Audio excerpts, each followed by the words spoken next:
Coming up next on Twitch, This Week in Computer Hardware, we talk about QuakeCon, North America's largest LAN party, coming up this weekend. We also have AMD APUs working with discrete GPUs, and is Intel really considering using the Mantle API? It's all coming up next on Twitch. Netcasts you love. From people you trust. This is Twitch. Bandwidth for Twitch is provided by CacheFly at CACHEFLY.com. This is Twitch, This Week in Computer Hardware, episode 275, recorded on July 10th, 2014. Is Intel showing interest in Mantle? This episode of This Week in Computer Hardware is brought to you by iFixit. You can fix it, and iFixit makes it easy with step-by-step repair guides, high-quality replacement parts, and all the tools you'll need. For $10 off your purchase of $50 or more, go to ifixit.com/twit and enter the code TWiCH at checkout. Hey everybody, welcome to This Week in Computer Hardware, Twit's weekly show that aims to bring you the best news in PC hardware. We seem to be having this back and forth thing where I think Patrick and I are having another domestic dispute where we don't want to be on the show at the same time. A spat, if you will. Yeah, last week I wasn't on the show at all, and I made him do it by himself. The week before that, he wasn't on it, and we brought in Robert. And this time I was tired of him again, so we brought in Josh. Hi. Welcome back to the show. Well, thank you. Thanks for joining me. Yeah, I mean, I get to talk to you 2 nights in a row. It's like the highlight of my week, really, because now we don't have any of those other people in the way. Scratch your ears out twice as much. Exactly. So let's get into stuff that is happening this week. First up, kind of more on a personal note, Josh and I will both be in Dallas, Texas at this time next week. We will be at QuakeCon, as he's wearing his shirt. I'm wearing the very first workshop shirt we did. This is from 2009, actually. And QuakeCon is North America's largest LAN party, still, I believe. And it's held in Dallas at the Hilton Anatole Convention Center. And since 2009, we have hosted a workshop, which is essentially really just an excuse to give away a ton of stuff, right? We get up on stage. I get a 2-hour block of time on the main stage. We get like 2,000 of our closest friends sitting in chairs, screaming at us and raising their hands as we attempt to pass out products this year. If you look at that list, yeah, I know. And oh yeah, shirts, lots of shirts. We'll always give away lots of shirts. People love T-shirts. They love free T-shirts. It's the weirdest thing. If you look at the list, my dresser is entirely full of them. Of free T-shirts, my wife, inevitably at the end of each QuakeCon, we'll have like 3 or 4 extra shirts that will just come. They'll come back in the truck with me, and I'll put them in like the closet. She's like, "Why do you have 5 of the same T-shirt?" It's like, I just don't want to get rid of it. It's just a T-shirt. Just leave it there.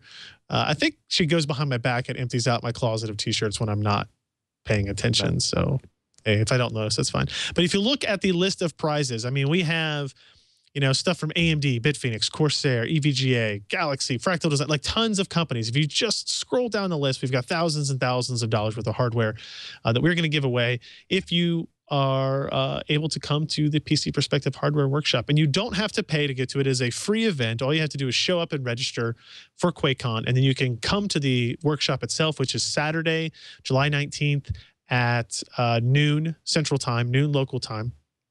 There'll be a big lineup before that, so if you want to get seats in the front, you got to get to the front of that early. But we'll be giving away a bunch of stuff. And Josh, you'll be glad to know that this time we figured out a way to get around using the paper tickets. Enlighten me. Well, it's a super secret thing. I'm not gonna broadcast it until right before we get to do the workshop, because I don't want anybody to ruin it. But we're not gonna have to worry about the paper tickets anymore. We've got a much more. That's nice. So you don't have the paper ticket stapling monkeys in the conference room?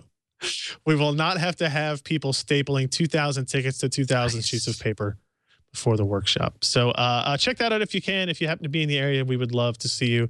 If you see either of us or anybody on the PC Per team, feel free to come up and... do you have any idea what TAP will be doing this year? No, he doesn't either. No, we have no idea.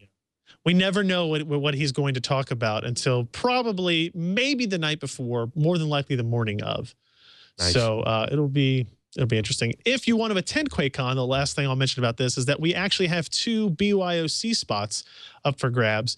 If you go to PCPro.com and look for the post titled Win BYOC Seat at QuakeCon 2014, very descriptive, I think, you will find a little form you can fill out, just your name and your email.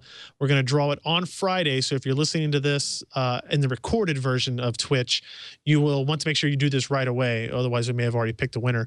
If you live in the Dallas area or you're willing to actually attend QuakeCon, that's the only way I want you to enter. Otherwise, you're just going to win something that you can't use, and you're going to make a bunch of people very sad. But we'll have 2 BYOC spots, so you can bring your computer. You can spend all day Thursday, Friday, and Saturday gaming your hearts out if you want. And then obviously this will help you attend our hardware workshop, which is really, I think, the highlight of the weekend. I think that is really what people come for. If it weren't for us, I don't think the master show. pancake. That's always pretty funny too. Yeah. It always helps when you show up having had a few beers and sit in the back and heckle everybody. Yes. Let's talk about hardware now instead. Okay.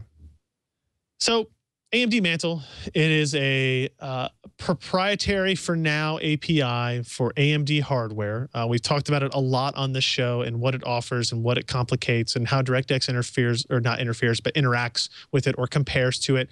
Well, as it turns out, based on this story that Scott posted for us this week, Intel has actually approached AMD about its interest in the Mantle API. They actually, Intel confirmed this with, I guess, a story over at PC World. The discussion was clearly labeled as an experiment by an Intel spokesperson that was initiated by them, not AMD. And according to AMD's gaming scientist, Richard Huddy, which we had an interview of here at the PC Perspective office, the response was essentially, give us a month or two, and once we get it into like the 1.0 phase, then it will become a public SDK and everybody will have access to use it and build drivers based on it. So I'm curious, Josh, what is your take on why would Intel do this, right? What do they have to gain for looking at something like Mantle as opposed to, you know, using the DirectX and OpenGL that we have known for a very long time? You know, they could potentially get a couple of nice gains. The first would be in the mobile space, they could potentially get better battery life and efficiency because the CPU is not going to have to work harder to get these games on screen. And so battery life will be extended for such a thing. So, I mean, that's kind of a big positive, especially as Intel really is pushing for mobile, tablets, cell phones, whatever. And, you know, that would be kind of a big win if there were games on the mobile space that actually utilize Mantle. Another potential gain for them would be just getting their driver teams used to working with an API like that, because eventually DirectX, come late 2015, will be very, very similar in how it operates. And OpenGL is also heading in that direction as well. So they can get their hands on working software, get their driver teams used to what they see there. It would be kind of a big plus for them. I mean, depending on the workload that these software guys and compiler guys are under. So it's going to be interesting. You know, really, we've seen Intel shift direction in the past 2 years, especially once, what was the last guy, Otolini? Once he got out, the new fella seems to be more comfortable exploring other options instead of, like we were talking about last night. They've always kind of had a not invented here mentality. Certainly, they've changed their minds at times. I mean, x86-64 was AMD 64. I mean, Intel's EPYC 64 architecture just wasn't up to snuff and was not very popular and was hard to code for because, you know, all of the work really had to be on the software developer and the compiler guys, and it just didn't work out real well. But it seems lately, with them opening up their fabs, they're more open to licensing technology from other guys that will accentuate their products rather than just saying, hey, we've got lots of engineers, we're going to throw them at this problem. It's like, hey, you know what? We could probably save some money, have something off the shelf, and license it. I mean, they're another story later on we'll talk about is that, again, with the foundry opening up to other clients. So in between all of that, I think I don't think it's certainty that Intel will take up Mantle, so to speak, but it would be well worth their time to at least get their hands on the API and take a look at it. We may never see a driver that will support Mantle from Intel, right, but you know that their software guys are going to be taking it apart and taking a look at it. Yeah, I think it's really interesting. I also don't think we'll actually see a driver from them, but anything that kind of helps them find a direction and maybe, like you said, kind of get a head start on what DX12 will be like, I think would be good for them. And they of all of the companies, you know, that are making kind of desktop style GPUs, they could see just as much benefit as AMD from, you know, improving the performance of these integrated parts, really. So, yeah. Another story that went up this week, we looked at an open air test bench from Puget Systems. Puget Systems, you guys may know as a system builder from like the Pacific Northwest. They build really high quality machines. They build a lot of expensive like workstation class machines. They build they were the first ones really to send us a machine that was targeted at silent activity. They happened to put something together that apparently they were building for their own uses internally for testing new components that they might put into systems. And they thought, well, we might as well make a few more of them and sell them and see if people like them. So this is the Puget Systems Test Bench EATX version 1. You can see here in the video we're showing that it is a put it together yourself. It's fairly thick acrylic. Almost all of it is acrylic. You've got like a foam pad and like a metal bracket that your GPUs and your expansion cards would actually install to, which is nice. But it's an open air case, essentially. It is a case where all of your components are exposed. If you've never used one of these, like it's useful for people that do like extreme overclocking and want to have hands-on with the motherboard and the processor and the cooling directly. It's useful for people that switch out components a ton, which is the category that I fall into, right? So if this is going on a GPU test bed or a CPU test bed, we're constantly swapping out parts. So it's important for us to have easy access to that whenever possible. And the third might be like, if you just want to show off all the parts you have, if you have an expensive system or you've got fancy lights or custom cooled graphics cards, then, you know, having that is interesting as well. What you should not have if you buy one of these cases is like curious kittens that might walk up on your desk and maybe stick their paw on a moving fan, or as Alan suggested last night, lick your motherboard and either catch themselves a little shock or isn't that a fetish? Haven't you ever done probably that? It is. Oh yeah, it's like licking the 9-volt battery, right? It's which of these pins on the motherboard can I lick at this? Yes, exactly, with that cat.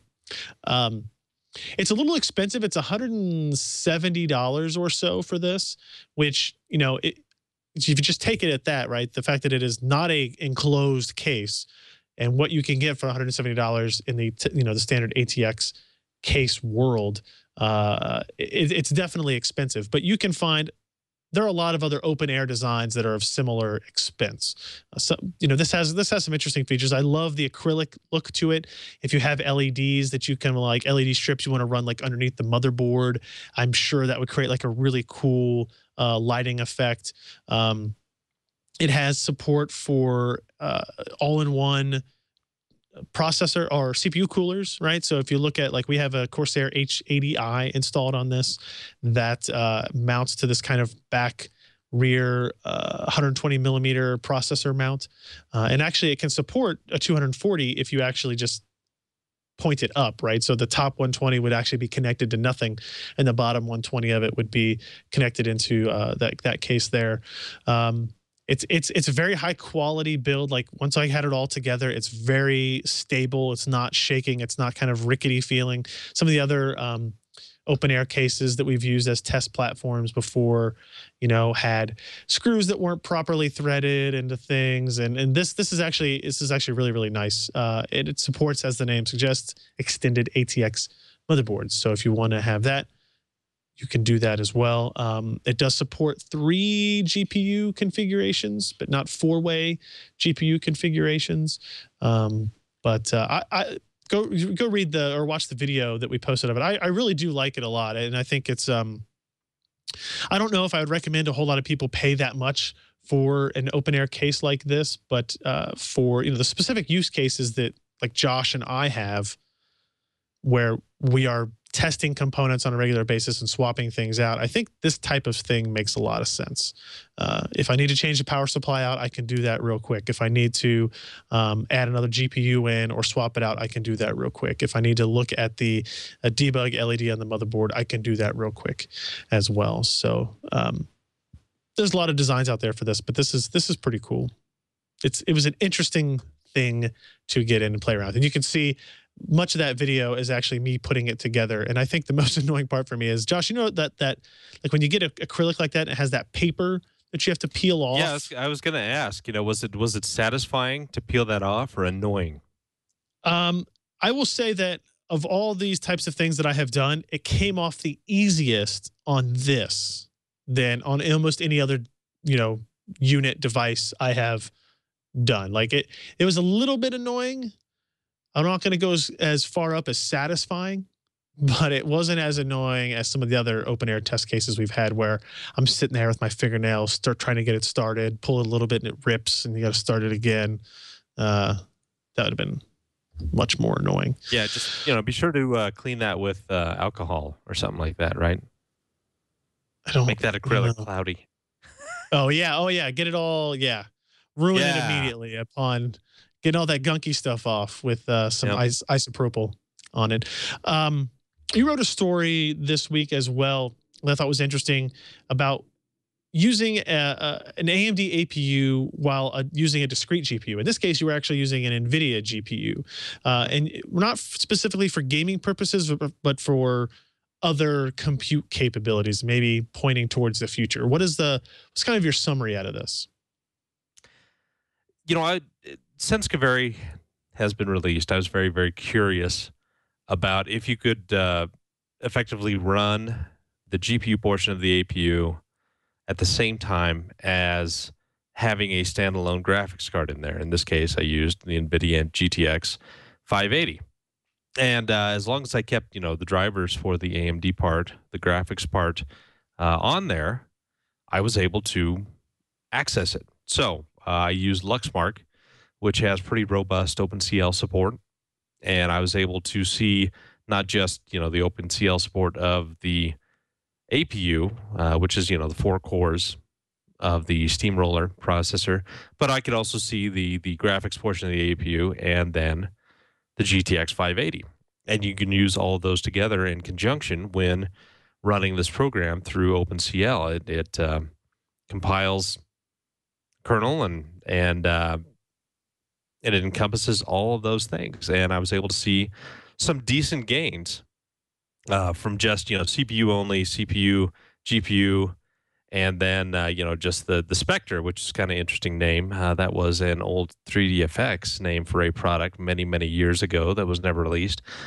We were able to see, pretty good jumps in performance by enabling each part, except, of course, at the end, when everything is enabled, we didn't get nearly the jump as, say, like using the GTX 580 and then adding in the Spectre.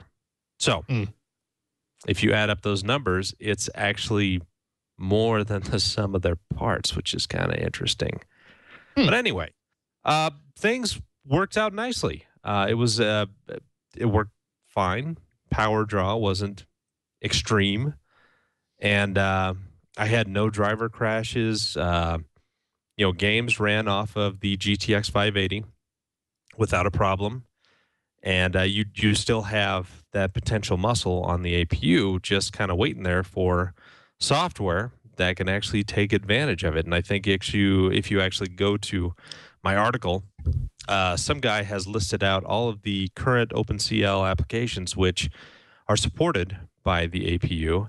And there may be a couple of HSA things in there. I think the only HSA-enabled product is one of those OpenOffice, not OpenOffice, but LibreOffice. I think we saw that at CES when they had a certain type of spreadsheet thing that took advantage of that, if I remember correctly. So yeah, it's a nice thing. The potential for it is pretty good. I think Scott Michaud was talking about it and saying things like, AI pathing and just AI in general and audio. These are things that could be loaded on the GPU portion of the APU. Those 8, boy, what does AMD call them? They're just compute cores. Compute cores, yeah. Yes. And so you could effectively run these on those. You'd still have the quad core CPU doing a lot of the other work, and then you've got just your graphics card doing what it does best, is just render graphics. I guess I think the problem is this is great and all, except it's all kind of theoretical. It is theoretical because we just don't have a lot of moving parts have to come together to make that work, and a lot of companies have to either work together, or I guess any company could really just write an application that just completely uses OpenCL and is able to do that. But right now we're kind of limited to the benchmarks. Yeah, pretty much. But again, go to the go look on the comments. A guy wrote all kinds of stuff. I mean, a lot of the Adobe products actually utilize OpenCL. I think, except for the newest one that they signed the Devil's Pact with NVIDIA. Oh, right. Quadro stuff. But this would be kind of a nice thing. See, there's the list right there. Hey, Corel. All kinds of stuff in there. Cybermedia. Corel's still around. All right, good for them. They are. Now, what the heck was I just about to say? This would be a good thing for AMD's version of GameWorks. That's true. What is that called? I can't remember. Well, they don't really have a name for it. I think it was called OpenWorks or something like that. That was their working title. I mean, this would be a fantastic thing for them to leverage with that software. And since they're developing them themselves, and it'll be open source as far as I understand, hopefully we'll see them kind of head in that direction. And people who have bought these APUs for gaming machines and whatnot may get, a performance and feature jump. And, one other question, and something that we didn't really cover last night, is the new Kaveri APUs have true audio support in them. And as long as you have that driver installed and it enabled, apparently true audio will work. So you'll have a NVIDIA card in there, and you can run it in Thief or that Lichdom. Even if you're using an external GPU that doesn't have true audio. That's what you're saying. Correct. That you will still be able to utilize that true audio capability in the Kaveri APU, which why isn't there marketing telling us about this stuff? Anyway, but yeah, it's a neat thing. Hopefully we can expand upon it more as more software becomes available. Very cool. What else came out this week? Alan posted a review of a new Western Digital MyCloud mirror. I'm not going to spend a whole lot of time on this. It is a 2-drive network-attached storage device that kind of follows up with their original release, MyCloud, which I think came out in last October, I guess it was. The idea is, which I think several other companies are trying to do, the idea is make a cloud-based storage system, but make it local for you, where you have kind of all that control over it, right? So this is available in 2, 4, and 6 terabyte versions, where you have two 2 terabytes. No, I'm sorry, two 2 terabytes, 2 3 terabytes, or 2 4 terabyte drives. So you've got 2 6 or 8 terabytes of drive in there, but because you're mirroring it, hopefully because you're not a crazy person, you're only getting half the capacity of what you have in drive space. But the idea is use it as your network attached storage device. It's your backup device, but it also has really, really good functionality through Windows software and through mobile software for it to kind of act like a Dropbox style software package, like a Dropbox style service. And so if you have a computer at your office and your Western Digital MyCloud is at the house, you can install a piece of software on your office computer, and it will show up as a network attached drive, right? And so you can access it that way. Now, obviously, you're limited by the upstream, downstream bandwidth of both locations, but you have access to it as if it were just there at your house, which is nice, or at your office in that case. So the Windows integration is really nice. If you don't want to use any of the extra features, Alan was talking about, the setup with it is super simple. You know, you plug it in, and you plug in an Ethernet jack, you plug in a power jack, and you go to a Windows machine. It just shows up under the networking options. When you want to get into the additional features, the auto backup stuff, that's when you go into the dashboard that has a web-based interface, and then obviously it has the application-based interface. And then it has pretty good mobile software for both iOS and Android that Alan basically said acts just like Dropbox app does on iOS or Android, where you have the ability to view files, stream files, cache files, copy files to those devices from your mobile device. So it's a pretty interesting little product. You can, let's see, they do not sell it without drives in it. You have to buy it with hard drives. So you've got like $350 for the 4 terabyte, $450 for the 6 terabyte, and $530 for the 8 terabyte versions. Now that's, again, total capacity. So you cut that half of what you would have when you actually mirror it. But if you don't have something like this, if you don't have a network attached storage, like I was surprised by how handy this has become for us. Even at my house where it's just my wife and I, we had that issue where she was taking tons of pictures on her phone and with her camera and was saving it on her laptop. I was taking pictures on my phone and my camera and saving it on my computer. And we wanted to share them. And then at one point she had lost a hard drive and was worried about losing pictures. So we ended up getting a network attached storage device. How do you lose a hard drive? Well, maybe it dies, not lose. Okay. Okay. Not physically misplace. Well, you never can lose, tell. Have you lose met to my the wife? gods. Well, I mean, I could do it. I got lots of hard drives I could throw out in the grass and see what happens. Yeah. But we get a network attached storage device and, you know, set it up so that her computer and my computer both kind of save in the same place. It's easier, and as well as it's kind of a nice backup location. So obviously you need to back it up more than just those places, but interesting to see. So check out that review if you're interested in updating a NAS or getting a NAS device. Hey, Ryan. The other story, yeah. I've got to ask you this. Okay. When Alan comes in, do both of you guys kind of sit up and say, Alan? No. No? No. No. Really... Usually when he comes in, I turn away into the corner and ignore him as long as I can until we have to speak. That's our working relationship. It's very healthy. He's already got his head down in his phone, so I mean, he's not going to look at you anyway. Yeah, it's true. It happens. Let's go to another story that you kind of alluded to before. The Panasonic relationship with Intel is interesting in that it looks like Intel will be making actual ARM SoCs for Panasonic. Is that right? That seems to be correct. And not only that, but they're going to be utilizing the 14-nanometer Tri-Gate process technology, which that's exceptionally cutting edge, and nobody else has access to it except Intel. In fact, they have yet to release any 14-nanometer parts, even though we were supposed to see some already. Those have kind of been pushed off till next year because, you know what? Process technology is hard. Mm-hmm. But anyway, so yeah, Panasonic will be producing stuff through Intel, and that's kind of a win-win for both. Intel has had problems lately having their fabs run at 100%, and if you're not running fab 24/7, you're kind of losing some money. So that they want to keep things filled up, which is why they've partnered with Altera. Typically, they partner with guys that they do not directly compete with. Now, in this case, with Panasonic, there probably has never been an Intel chip in any Panasonic product ever. Panasonic tends to build a lot of their own stuff and source it from themselves.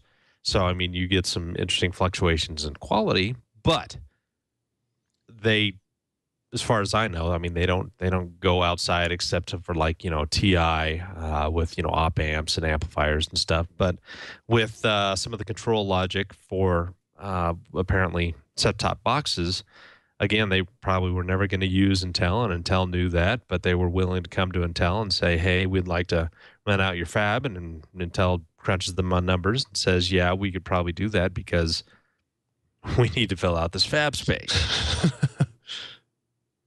Yeah, I still find it. It's becoming. It used to be very, very surprising whenever a news story like this came out, and it just keeps creeping a little bit further down the line for what Intel is kind of willing to do to, you know, to make a buck.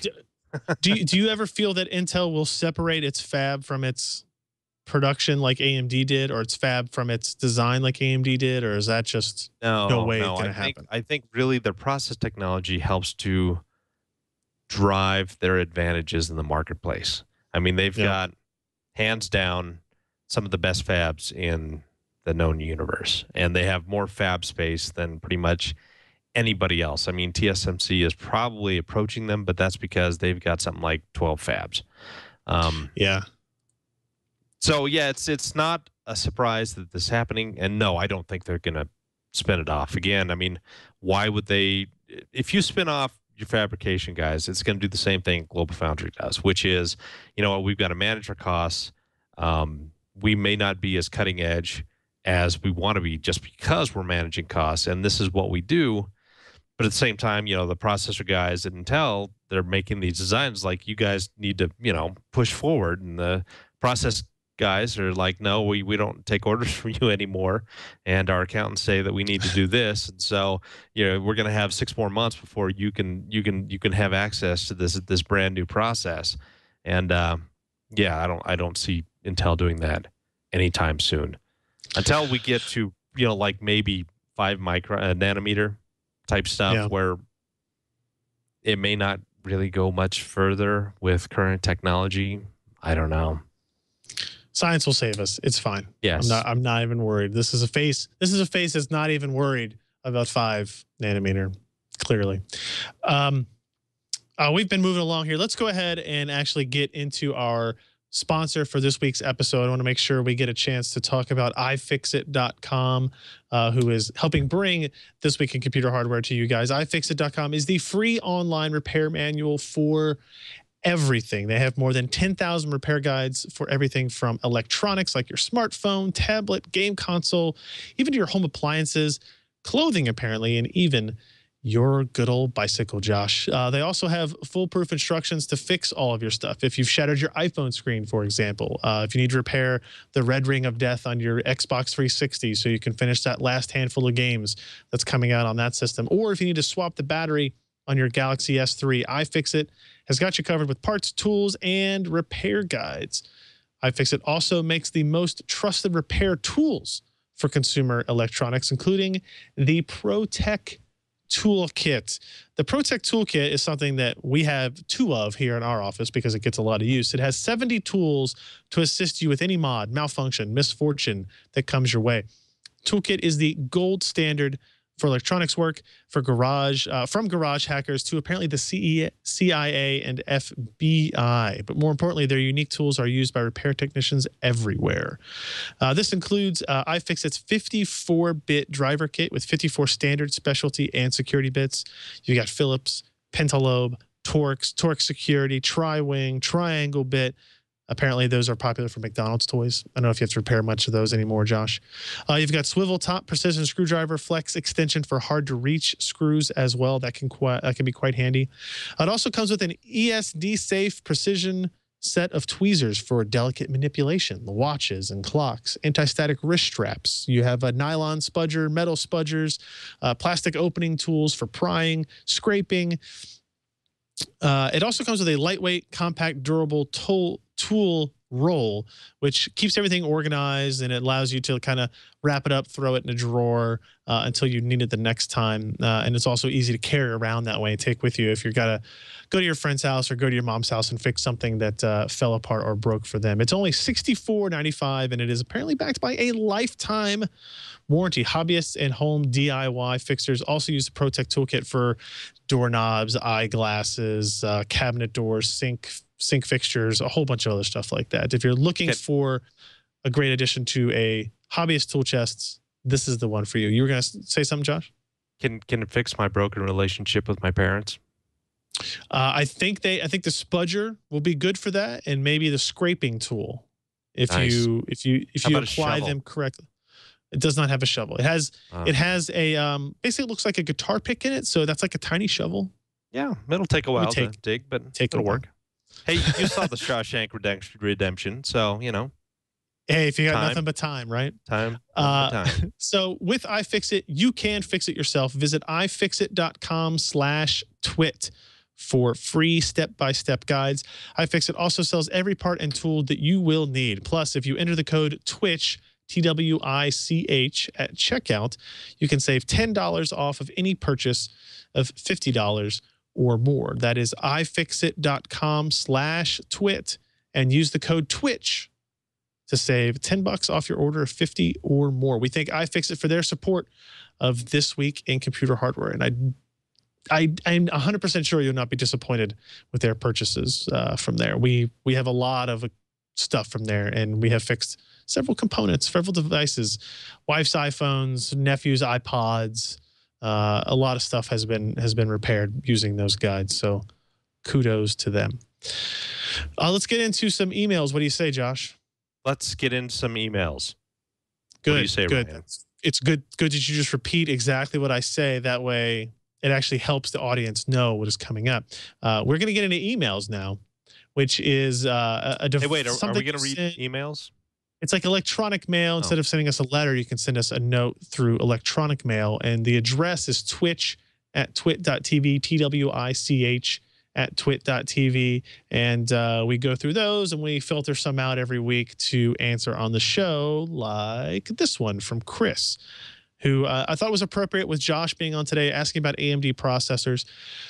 He says, I really enjoy your show and the website. I've been a DIY user for many gaming PC builds, and it's time to do it again. The problem is that I'm an AMD fanboy. This time around, I know I'll stick to their graphics cards, but the Intel dark side is whispering. Please talk me out from the shadow. Why should I stick with an AMD board and processor, and what's the best available today? This rig is strictly used for gaming. His current setup, in short, is an FX 4170, which is a Zambezi quad-core. And then he's got a 240 gig SSD, Sapphire 7950, and a Crosshair 5 Formula motherboard. So what do you say, Josh? Should he stick with it? The Crosshair 5 is a really nice motherboard. I mean, wait until an 8350 is on sale and just flash your BIOS and pop that in.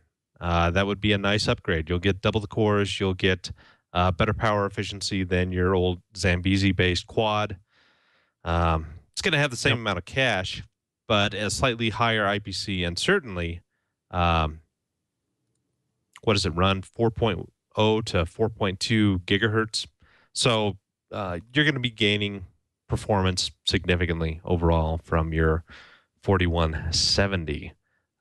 So your recommendation or reasoning for why he should stick with AMD is like, well, you've already got a really good motherboard. So there's no point in wasting that.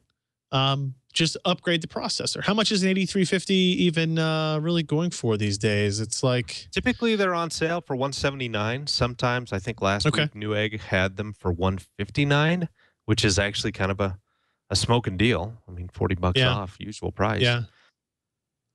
So I think that would be a solid upgrade. What do you think about 9590? That's still around $300, know if that board supports it. It's like 370. Yeah, it does not have the BIOS update that supports it. So I don't believe the 9590 and the 9370. I think those are the correct numbers. They are not officially supported by that board because I don't think they've actually updated the BIOS on the Formula since last year. I know that the Formula Z is kind of the premier board for the 9000 series, but again, that's a year newer than just the Crosshair 5 Formula. I mean, you can try it out. It's kind of a crapshoot. I mean, it might work. That's what everybody wants to hear. So the 4170 is quad core, essentially at the same clock speeds as the 8350. Maybe 100 megahertz difference. there, but you're doubling your core count. Correct. Right? So And you would see a performance difference there for sure. Oh, definitely. Yeah. Especially Yeah. in games like Battlefield 4, I mean, which will actually utilize those extra cores. If you happen to go multi-GPU, the additional cores might be beneficial as well. So that's your advice there. If you're looking for an excuse to stick with AMD instead of Intel, I don't think you need an excuse necessarily, but you already have a really good motherboard, and that's saving you money as well, right? So upgrade that processor and then upgrade that GPU. Add some get extra like an memory in R9 there. 290. Yeah, get it. Yeah, I mean, you True save money on the audio. motherboard. You save money on the motherboard. Go ahead and get a 290X. You deserve it. Exactly. Really, you do. Yeah. We got an email from Ronald about USB 3.0 speeds. He says, I'm trying to copy some video files from my Drobo 5N via Ethernet to an external Western Digital hard drive using USB 3 on the PC and on the drive. The drive is a 4 terabyte MyBook. I'm getting 11 to 12 megabytes per second transfer speeds. I don't expect the full 625 megabytes per second that USB 3.0 offers. It's good because you definitely won't get it. But this is way too slow. I even connected the drive to a USB 2.0 port and still got the same speeds. What's the problem? Can you please explain this? Any ideas on this? I will say, first off, the Drobo 5N, if it is the model that I think it is, let me see. This Did Alan is... have some problems with that one where it was real slow? Oh, you have had problems. We had one of these for a while, and it claims to have gigabit Ethernet, but we were never able to get above like 25 to 30 megabytes per second transfer in and out of it.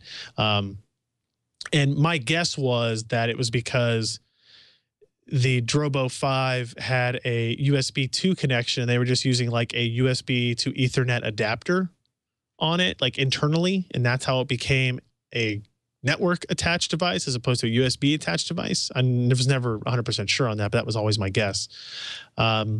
Even then, the 11 to 12 megabytes per second is really, really slow.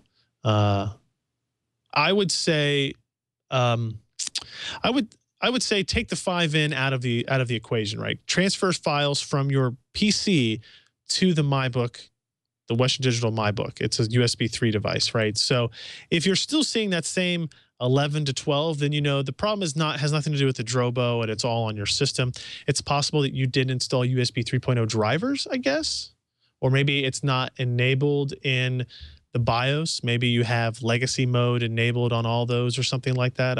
It doesn't mention what particular board he's using, so it's hard for me to know for sure. Any other ideas? The other is just, create some space on your regular machine and then just kind of benchmark downloading directly to one of your internal drives from the Drobo. Find out where the leak is linked. Yeah, he mentions video files because my first guess was if he's moving a ton of small files over USB, it will slow down your transfer rate dramatically. Slow.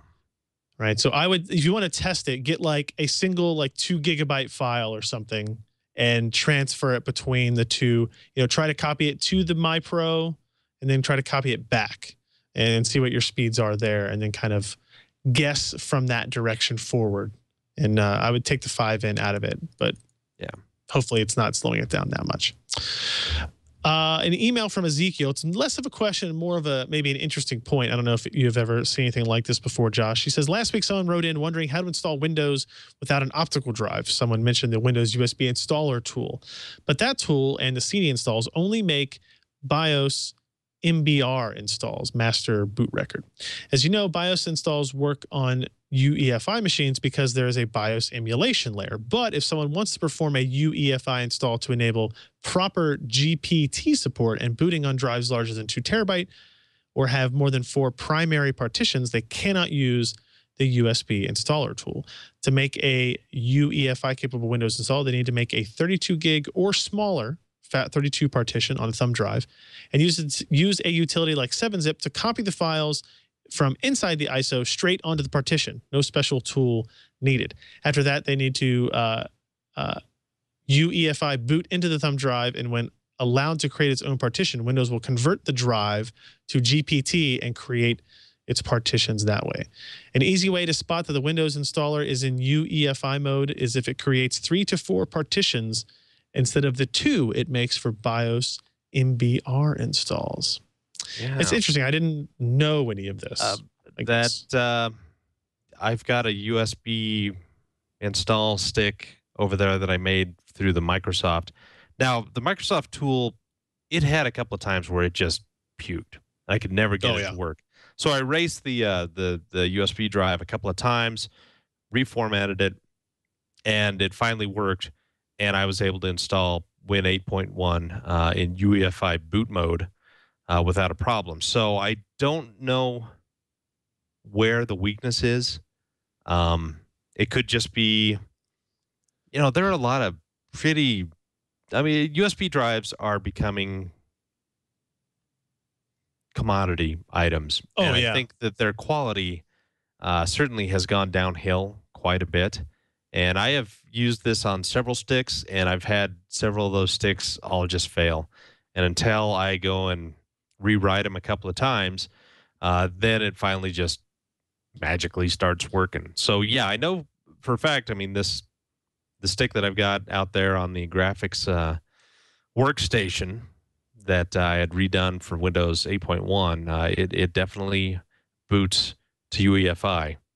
So yeah, I think especially if you have a single drive that you're installing it to, this may not be an issue if you're not worried about how many partitions you have on that drive. If it's just a single letter, it may not be a problem. But interesting note nonetheless. I will say in the USB drive thing, I got a new one in that's, I think it's under embargo for a little bit longer, so I won't mention which one it is or whatever, but it's a 128 gig USB 3 drive that we were able to see over 450 megabytes per second read speeds on. That's sick.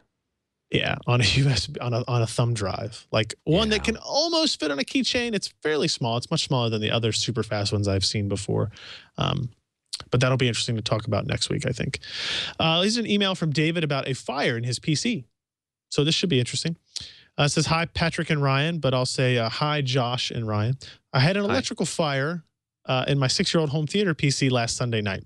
I powered it up after being off for 2 weeks. Within half an hour, I started smelling smoke and thought at first it was a neighbor's lighting fireworks off. I then figured out it was my PC burning. I powered it off and disconnected all cables and removed the PC from my living room to front porch. Good move. I didn't know until removing the side panel that the DVD-ROM was actually burning. I didn't have an extinguisher, but ended up using a water spray bottle to put it out. My question, I was hoping you could answer, did I just have bad luck with my 6-year-old DVD burner, or might have my 7-year-old Seasonic 430-watt power supply arced and caused the electrical short? He lists the specs there. He also says, I had the DVD burner connected with a PATA to SATA power converter that did burn like a candle wick when I examined the damage. Any reply would be appreciated. Yeah, if you got a 7-year-old power supply, you're probably going to get some surging in there. And if you got a DVD drive that is that old as well, capacitors are going to be drying out. And if you get a surge, you could potentially just, see components burst into flame. I don't know. I don't know how to tell which way the surge happened, though, from the power supply out or from the DVD drive back, really, unless there's some forensics you can look at in the burning carcass of your machine that maybe gives you, some interest. Take apart the DVD drive and see what components burst into flame.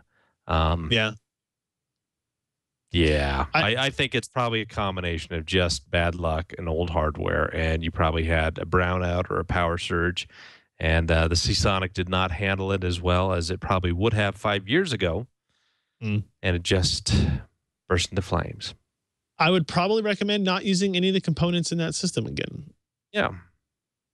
Anything, because the power supply was touching everything. If it was the power supply's fault, it's a little bit of an older machine. It's a Foxconn G31 motherboard with an Intel E8400. Obviously, it's disappointing because it was perfectly good functioning hardware before. Obviously, you've got 3 different hard drives there, or 4 different hard drives. Hopefully, you'll be able to get the data off of them. I would I would, maybe have a friend that has a different computer. If you have a different computer, hook up these hard drives individually. Hopefully those two WD-RAID 3 terabytes were in like a RAID 1 array, so you can read them as a single drive. Try to get all the data off of them just in case there was any residual damage to them, right? And copy them to a different drive, a different external drive someplace. Make sure you save all of your data as soon as you can. But that is unfortunate news. That's bad luck. Let's do one last email. This comes in from Joseph about his first PC and how he wants it to be a Steam machine. He says, it's finally time for me to build my own gaming PC. I've been watching TWiCH for a year or so, and I think I'm ready to pick out some parts. However, I'm 100% noob when it comes to building a PC, and I figured I'd narrow down my suggestions. His budget is $700 to $1,000, leaning towards the low end if possible. This will be a Steam machine only. It will be plugged into my TV directly, will boot into Steam Big Picture mode, and not be used for anything other than controller-style gaming. I like to play modern games in Ultra at 720p. Any particular suggestions for my case? Excuse me. If all else fails, I'm just going to buy an Alienware Steam machine or its competitor when it launches around holiday season. Hopefully around holiday season, actually. What do you think about that? If you have a budget of $700 to $1,000, if your target is 720p, I'm not exactly sure. Maybe it's a 720p monitor or TV. You should definitely be able to build a pretty awesome gaming machine for $700 to $1,000 for $700. Yeah, I wouldn't use anything less than an R9 270X, or I guess on the NVIDIA side, a GTX 760. I think that those are probably some of the more future-proof products out there, and they're relatively inexpensive. They'll probably still be one of the most expensive parts of the entire machine. But when you're dealing with $700 to $1,000, it's not really saying a whole lot. No, I know that you guys did some budget builds. I did some budget builds, but go ahead. What were you going to say? Well, I was going to say, we obviously at PC Perspective, there's a leaderboard. If you go to pcper.com/leaderboard, you can see 4 systems that we spec out at different price points, from budget to mid-range to high-end, all the way up to like super duper expensive dream systems. We have one at $900 and we have one at $462. So if you look at the $900 mid-range machine, it gives you an idea of kind of what components we're looking at there. And this does have a GTX 760 in it. It has a Haswell processor, and it's got 8 gigs of memory, right? And it's even got a 250 gig SSD. So you'd have all the components for a really killer gaming system there. The only thing I would question about your choice to build your first PC is to go with a Steam machine versus a Windows machine. The problem is that the Steam machine, the Linux-based Steam game library, is very limited still. And I would like your first gaming PC experience to be a positive one, right? So where you have access to the most possible titles. If you build a Windows machine, you can still hook it up to your TV. You can still use a controller to game, and you can still have it auto load into big picture mode. Like, I'm almost 100% sure you can do that, right? Or you can have a shortcut on your desktop that runs Steam into big picture mode. I know it's very easy to get into big picture mode while running Windows on Steam, and you'll have access to a much larger game library. And maybe this is just like from my own experiences, but I think you'll have better chances, since it is your first machine, figuring out hardware, figuring out drivers, figuring out configuration of this stuff will be easier on Windows. You'll be able to find more support for it throughout the interwebs on Windows. Do you agree, disagree? Do you think it's okay to maybe start with like a Steam machine? I think, I'm not saying no, but you're going to be in for a rougher ride. Just because you guys installed the Steam Beta OS, and you guys had some issues, and you're, fairly knowledgeable individuals. Yeah, I like to think myself as, Yeah. And so you'll be running into some issues when you do this. I mean, it's getting better, obviously, and they're trying to make it a lot more user-friendly. But Linux in general is it's a little bit more hands-on. You've got to be a little bit more knowledgeable to get things to run really well. I mean, our friend like Ven Stone at Linux Gaming, Weekly? LG? I can't remember. Yeah. He'll kill me for saying that, but he's in Georgia, so he's got to travel a ways. But if you watch any of his videos about when he plays games or he imports a Windows game to Linux and what he has to do to get it to working, I mean, it's kind of phenomenal what he's able to do. But you just sit there and you listen and you watch and you try to take notes and you're like, screw this. How did you figure this out in the first place? This is like the world's most complex puzzle box, but that's just kind of the territory that you're going into when going into this type of gaming. Yeah. I'm super glad you want to build a PC. That's what we're all about here. It's what we're promoting. It's what we're hoping you find the joy in and show you the joy in doing it.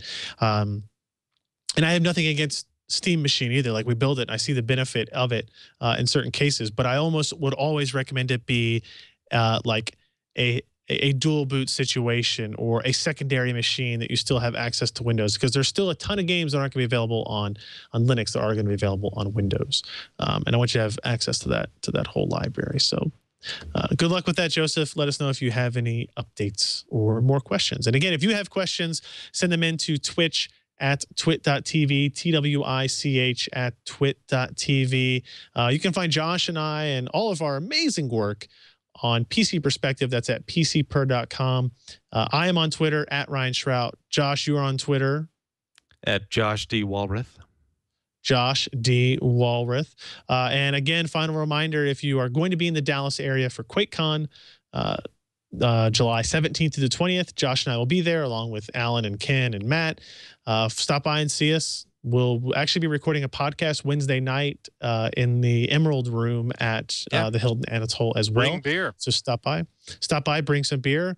I don't, whatever. That's cool. We'll hang out afterwards as well. And I think it'll be a lot of fun. Looking forward to it. Not looking forward to the travel to get there, but looking forward. Don't you have an interesting dog leg? I do. I go to San Francisco for like 13 hours and then I go to Dallas. That's awesome. So You're going to feel so good. it's going to be amazing. It's going to be awesome. It's going to be awesome. Well, Josh, thank you again for filling in for Patrick. I really appreciate it. Thank you for having me. Yeah, you're welcome. It's fine. Find all of our back episodes at twit.tv/Twitch, and you can find links to all the RSS feeds for audio and video for you to subscribe to our show. Thank you, everybody, for watching. We'll see you next time on Twitch.